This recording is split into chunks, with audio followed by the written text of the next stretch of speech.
Hello friends, good afternoon. எல்லோரும் lunch முடிச்சிருப்பீங்கன்னு நினைக்கிறேன். என்ன சாப்பிட்டீங்கிறத கமெண்ட்டில் போடுங்க.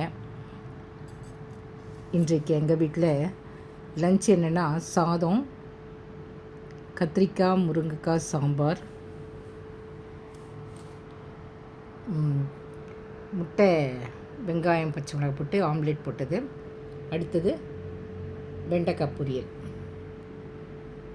கத்திரிக்காய் முருங்கைக்காய் சாம்பாரும் வெண்டைக்காய் பொரியல், முட்டை ஆம்லெட் வெங்காயம் பச்சை மிளகாய் போட்டு செஞ்சது. இதுதான் எங்களுடைய லஞ்சு.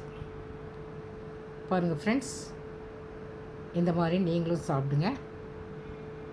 என்னுடைய சப்ஸ்கிரைபர்ஸ் அண்ட் மை ஃபேமிலி எல்லோரும் நல்லா இருக்கணும்னு நான் ஆண்டவர்கிட்ட வேண்டிக்கிறேன். ஃப்ரெண்ட்ஸ், என்னுடைய யாருக்கெல்லாம் இந்த மீல்ஸ் பிடிக்குதோ அவங்கெல்லாம் லைக் பண்ணுங்கள், ஷேர் பண்ணுங்கள் அண்ட் சப்ஸ்கிரைப் பண்ணுங்கள். Thank you friends, thank you.